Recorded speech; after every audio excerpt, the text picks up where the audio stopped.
नमस्कार विद्यार्थियों, एक बार पुनः आप सभी को स्वागत है मेरे प्यारे से YouTube channel Pradeep sir education पे।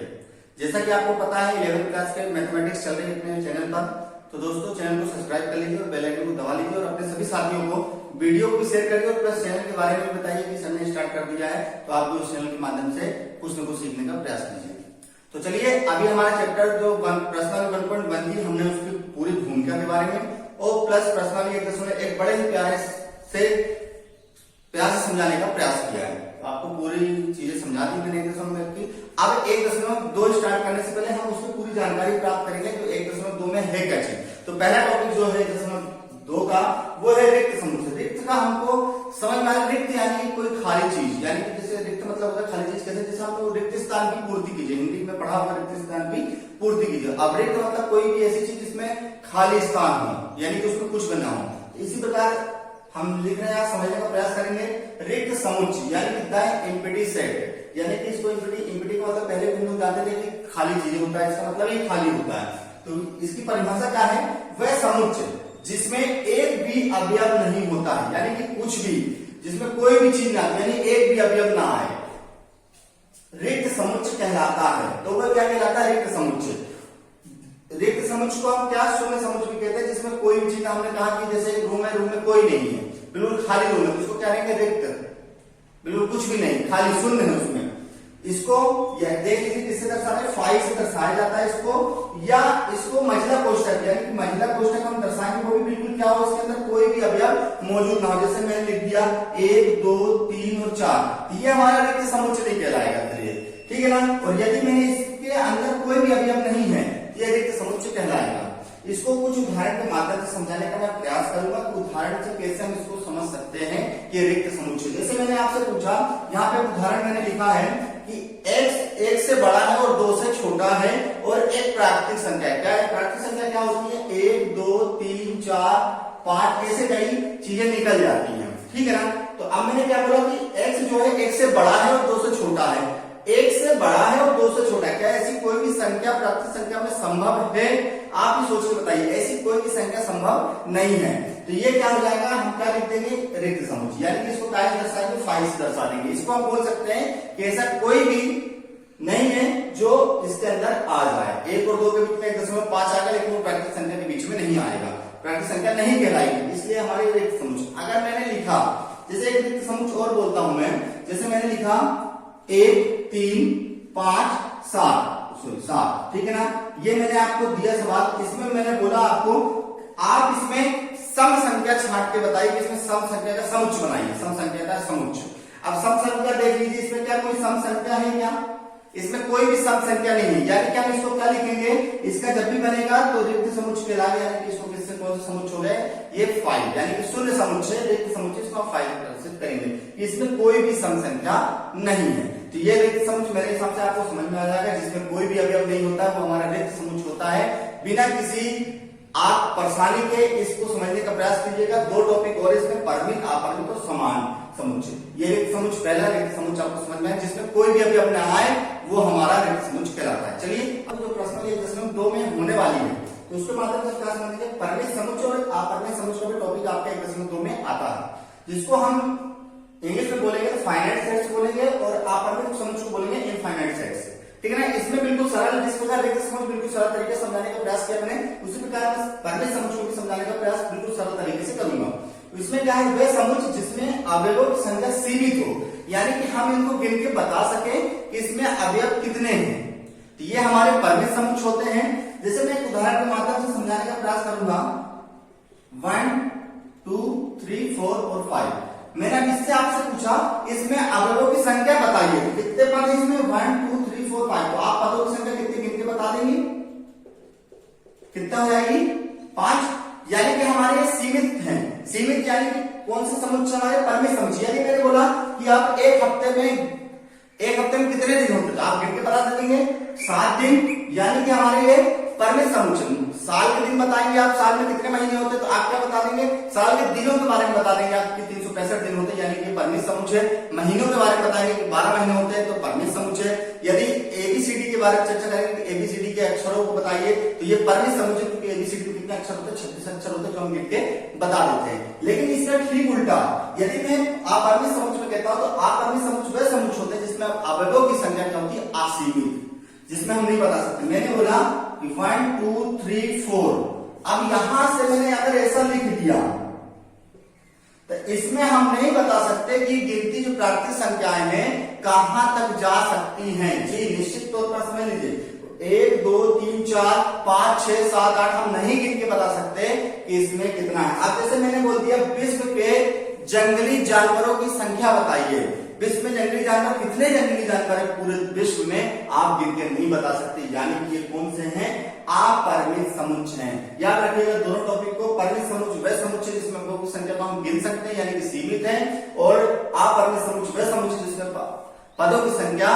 असीमित है, जिसको हम गिन के नहीं बता सकते कि कितनी है। ठीक है, चलिए अगले टॉपिक की ओर चलते हैं, जो अगला टॉपिक हमारा समान समुच्चय। तो अगला टॉपिक जो हमारा है वो समान समुच्चय यानी कि इक्वल सेट्स हैं। इनको हम समान इसलिए बोल रहे हैं कि इसको जो पद ए में पाए जाएंगे वही पद बी में पाए जाएंगे। जैसे कि मैं हूं और आप अगर मेरी क्लास में, हम देखेंगे हम समान क्लास में। यदि दिन के बारे में कहेंगे कि आप किस दिन मिले थे, अगर मैं बोलता हूँ मंगलवार, आप भी बोलते हैं मंगलवार, यानी कि हम सेम दिन पे मिले हुए थे। इसी प्रकार से कुछ इक्वल चीजें, तो इसके परिभाषा को पढ़ने का प्रयास करते हैं। वह समुच्चय जिनमें अवयवों की संख्या व अवयव दोनों समान हो, यानी कि उदाहरण के माध्यम से समझते, जैसे मैंने ए बराबर लिखा 1 2 3 4 5 और बी बराबर लिखा 3 2 5 1 4।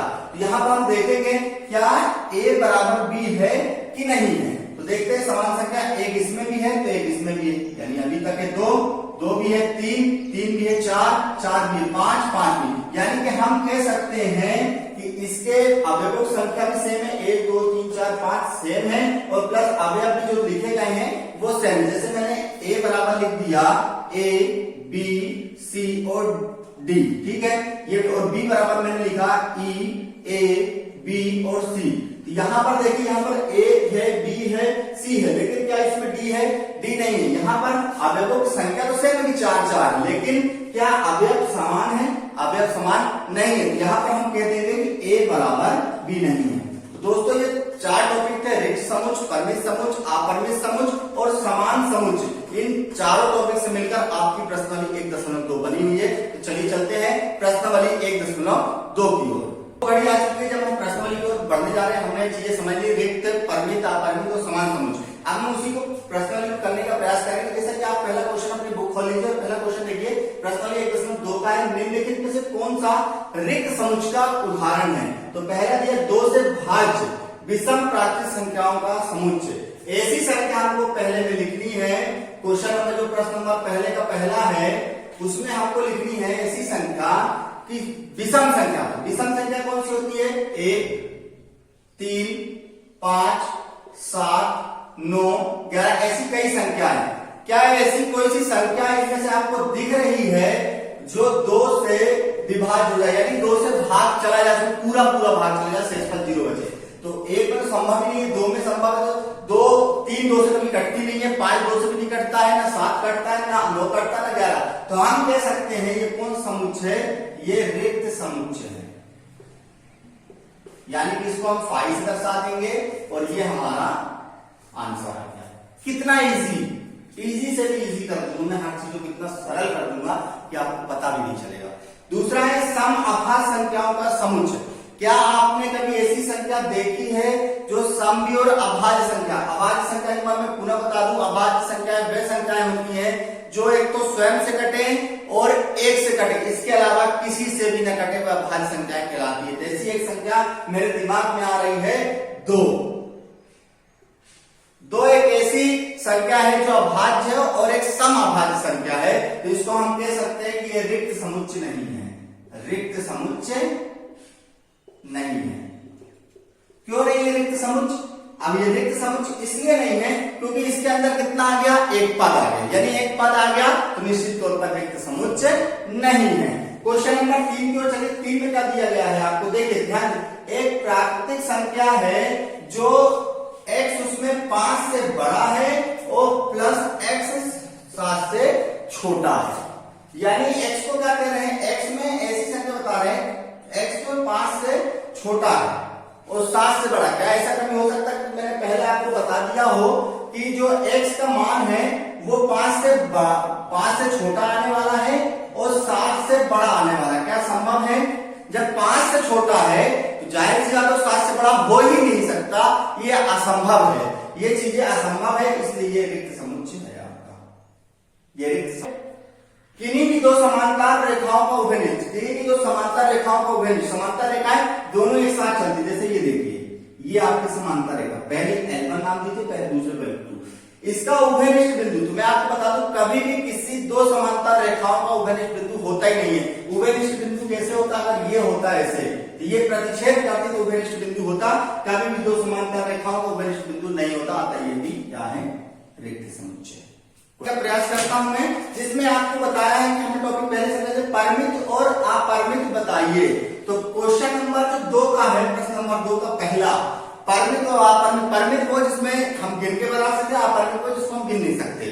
जैसे वर्ष के महीनों का समुच्चय, वर्ष के महीने को हम गिन सकते हैं, जनवरी, फरवरी, मार्च, अप्रैल, मई, जून, जुलाई, अगस्त, यानी दिसंबर तक गिनते तो क्या होगा? हमारा 12 महीने होते, गिन सकते हैं हम 12 महीनों को, तो निश्चित तौर पर क्या होगा? ये हमारा परिमित समुच्चय। ठीक है, दूसरा देखिए, दूसरा क्या बोलता है? 1 2 3, यहां देखिए 1 2 3 डैश डैश दिया, इसका ये मतलब है कि ये कहां समाप्त हो रहा है हम नहीं बता सकते, तो ये कौन सा समुच्चय है? अपरिमित समुच्चय। तीसरा देखिए, तीसरा दिया हुआ है 1 2 3 और कहां पर समाप्त हो रहा है? 100 पे, इसको हम गिन सकते हैं 1 से लेकर 100 तक की गिनकर, तो ये हमारा परिमित समुच्चय। ठीक है ना। अगला क्या है? अगला जो चौथा वाला है 100 से बड़े धन पूर्णांकों का समुच्चय। 100 से बड़े धन पूर्णांकों को हम नहीं बता सकते, कहां तक अनंत तक है वो, ये अपरिमित है। लास्ट वाला क्या है? 99 से छोटे अभाज्य पूर्णांकों का समुच्चय। 99 से छोटे अभाज्य पूर्णांक हम बता सकते हैं, तो ये परिमित है। आप लोग निकाल के देख लीजिए, किसी कोई परेशानी हो तो मुझे आप बताइए, 24 घंटे आपके पास अवेलेबल रहूंगा। चलिए क्वेश्चन नंबर जो x अक्ष के समांतर, पहले तो x अक्ष और y अक्ष बना लेते हैं। ये x होता है, ये y अक्ष होता है, ये x डैश होता है, ये y डैश होता है। इसमें बोला है कि x अक्ष के समांतर खींचना है, x अक्ष के समांतर खींचना है आपको लाइन, और बताना है परिमित या अपरिमित। मैं यहां लाइन खींच रहा हूं, देखिए ऐसे लाइन y भी बढ़ता चला जाएगा और इसकी जो रेखाएं हैं वो भी बढ़ती चली, समांतर रेखाओं पे बढ़ती चली जाएंगी, यानी कि कभी भी समाप्त नहीं होंगी। तो ये कौन सी हमारी? अपरिमित। एक अक्ष के समांतर लाइन खींचते चला जाऊंगा, y बढ़ता जाएगा, मेरी लाइन चलती रहेगी, कभी खत्म नहीं होगी, तो ये हमारा क्या है? अपरिमित। ठीक है, इसके बाद दूसरा देखिए, इसको लिख लीजिएगा कॉपी में। दूसरा आपको क्या बोला गया, इसमें दूसरा देख लेते हैं। अंग्रेजी वर्णमाला के अक्षरों का समुच्चय, ये तो निश्चित तौर पर A से Z तक होता है, यानी कि A to Z लिख देंगे हम, यानी कि 26 अक्षर टोटल जो हम गिन के बता सकते हैं, यानी कि ये आपका क्या है? परिमित समुच्चय। तो दूसरा वाला आपका परिमित है, ठीक है ना। कौन सा है? परिमित समुच्चय। अब अगला जो है उन संख्याओं का समुच्चय जो 5 के गुणज है, जो 5 के गुणज है। अब 5 के आपने बता सकते हैं, 5 में देखिए आप क्या हो जाएगा? 5 10 15 20 25, ये गाड़ी हमारी निकलती हुई चली जाएगी। क्या हम कभी बता पाएंगे कि इसमें क्या है? निश्चित तौर पर नहीं है। ये हमारा क्या है? अपरिमित। ठीक है ना। कोई दिक्कत, कोई परेशानी, कोई दिक्कत परेशानी तो कमेंट्स में हमेशा अवेलेबल रहूंगा। इसके बाद जो अगला है हमारा, वो दिया पृथ्वी पर रहने वाले जानवरों का समुच्चय, ये तो निश्चित तौर पर अपरिमित है, अपरिमित। ठीक है, अगला देखो मूल बिंदु 0 0 से होकर जाने वाले समुच्चय। मूल बिंदु देखो, मूल बिंदु से 0 0 से होकर जाने वाले वृत्तों का समुच्चय। मूल बिंदु है, इसमें मैं वृत्त बना रहा हूं, इसमें जाने वाले व्रत असीमित होंगे, ये हमेशा बढ़ते चले जाएंगे और हमें नहीं पता चलेगा कितने व्रत बन गए। ये क्या है? अपरिमित। ठीक है, चलिए ये आप मेरे हिसाब से क्वेश्चन नंबर 3 तक आपको बिल्कुल समझ में आएगा। क्वेश्चन नंबर 4 की ओर बढ़ते हैं। तो चलना है 4 में आपको जो बताना है कि A बराबर B है कि नहीं। तो पहला क्वेश्चन मैं आपको बताता हूं और आप इसमें देख के बताइएगा कि है कि नहीं। A लिख रहा हूं, पहले का A B C और D, और B में लिख रहा हूं D C B और A। तो देखिए क्या इसमें A बराबर B, A इसमें मौजूद है तो A इसमें भी, B इसमें है तो B इसमें भी, C इसमें है तो C इसमें भी, D इसमें है तो D इसमें भी। यानी कि हम कह सकते हैं कि इसके सभी अवयवों की संख्या और प्लस सभी अवयव एक दूसरे से मिलते जुलते, तो A बराबर B है। तो मेरे हिसाब से आप ऐसे क्वेश्चन कर लेंगे। जैसे दूसरा वाला दिया हुआ है आपका, देखिए दूसरा वाला करके बताता हूं मैं, जिसमें आपको a बराबर दिया 4, 8, 12 और 16 और b बराबर दिया है 8, 4, 16 और 18। इसमें a बराबर b है कि नहीं इसको हम देख लेते हैं। 4 इसमें भी है तो इसमें भी मौजूद है, a में भी है। 8 है तो 8 भी मौजूद है। 12 है तो 12 देख लीजिए, क्या 12 मौजूद है, 12 नहीं। 16 है तो 16 मौजूद है। 18 यानी कि दो पद बराबर नहीं है तो a बराबर b नहीं है, ठीक है ना।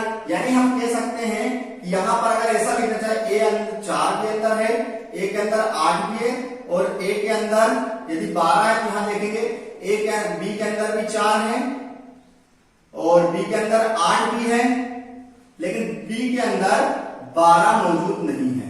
अतः यह हमारा क्या है, a बराबर b नहीं।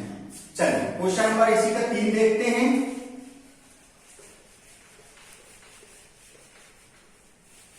जो इसका थोड़ी सी गलती है लाइट चलेगी, टेंशन न लीजिएगा, ठीक है ना। मैं बताने का सब प्रयास करूंगा। तो तीसरा है उसमें दिया है 2, 4, 6, 8।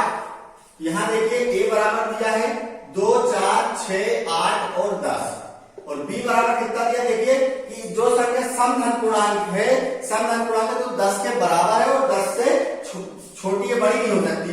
तो 2, 4, 6, 8 और 10 देख लीजिए सब एक दूसरे के बराबर है तो a बराबर है b। और इसी प्रकार चौथा देखिए, चौथे में आपको क्या दिया है, 10 का एक गुणज है। 10 का एक गुणज क्या हो जाएगा, 10, 20, 30, a बराबर 10, 20, 30, 40 ऐसे निकल जाएगा। और b बराबर देखिए इसमें क्या दिया है, 10, 15, 20, 25, 30 ऐसे इसमें भी निकल जाएगा। तो देखिए 10 तो है, 20 इसमें भी है, 30 भी है, लेकिन क्या 15 और 25 पहले वाले में मौजूद है, यानी कि एक दूसरे से बराबर नहीं है तो a बराबर b नहीं हो सकता। आपको लिखा है क्या निम्नलिखित समुच्चय युग्म में समान है, कारण से अपने उत्तर की पुष्टि कीजिए। इसमें आपको दो संख्याएं दी हुई, पहले में दिया 2, 3 और दूसरे में आपको समीकरण बनना है क्या, उसमें x के मान जो भी निकलते हैं वो क्या 2 और 3 होंगे।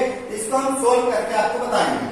तो b के निकालना पड़ेगा आपको x प्लस 6। यहाँ पर आपसे अगर गुणनखंड बनता है गुणनखंड निकाल लीजिएगा। इसको मैं तोड़ रहा हूँ, इसको यहाँ गुणा करेंगे यानी 6 से तोड़ेंगे, 2 से 3 और 3 से 1 यानी किससे टूट रहा है, x स्क्वायर प्लस का 2x प्लस का 3x प्लस 6। यहाँ से दोनों से कॉमन क्या है, x है तो x में कॉमन ले लेंगे, x प्लस 2 यहाँ पर 3 कॉमन है तो x प्लस का 2, यहाँ से x प्लस का 2 आ जाएगा, यहाँ पर x प्लस का 3 आ जाएगा, यानी कि x प्लस 2 बराबर 0 और x प्लस 3 बराबर गुणनखंड आप लोग कर लीजिएगा। नहीं बताओ तो मुझसे गुणनखंड बता दीजिए, मैं वो भी सिखा दूंगा। प्लस का उस साइड जाकर माइनस का, प्लस का उस साइड जाकर माइनस का, यानी कि b के हमारे जो मान निकल रहे हैं वो -2 और -3 निकल रहे हैं। यदि आपको कोई दिक्कत हो इसमें ना बनता हो तो मैं गुणनखंड आपको बता दूं, जैसे 10वीं पास हो गया तो निश्चित तौर पर आपसे गुणनखंड बनता, यानी कि हम कह सकते हैं इसमें प्लस का है इसमें माइनस, यहाँ कह सकते हैं a बराबर आपका b नहीं है। लेकिन क्या इसमें दूसरे वाले में देखना पेपर में आ सकता है कभी कभार कंफ्यूज करने के लिए, क्या इसमें a और b बराबर है, तो देखेंगे कि a में आपको क्या दिया f o double l o w दिया, इसमें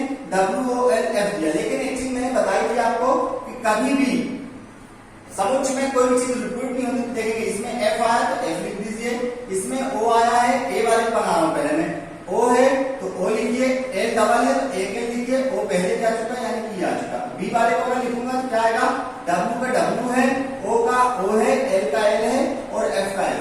यहाँ देखिए क्या सेम w, इसमें भी w, o o l l f f, यानी कि यहाँ पर सब चीजें बराबर हैं तो मैं कह सकता हूँ कि a बराबर यहाँ पर b है। अब लास्ट क्वेश्चन है इस प्रश्नावली का, तो मैं आपको अपने अनुसार बताना चाहूंगा कि आपको इसमें से ढूंढ के लिखना है कि a इसके बराबर b, जो एक दूसरे के बराबर। जैसे पहला है a बराबर 2, 4, 8, 12, क्या कहीं 2, 4, 8, 12 आया है, नहीं आया है तो a किसी के बराबर नहीं। b को देखिए, b में क्या है 1, 2, 3, 4, क्या किसी में 1, 2, 3, 4 पद दिए हुए, तो देखिए d वाले में दिए तो हम लिख देंगे b बराबर d। इसी प्रकार से आपको इसको ढूंढ लेना है। क्वेश्चन नंबर 6 बिल्कुल सरल है और आप कमेंट में बता दीजिएगा कि हमारा आंसर आ चुका है। तो दोस्तों जिस प्रकार से पिछली वीडियो को बहुत सारा प्यार दिया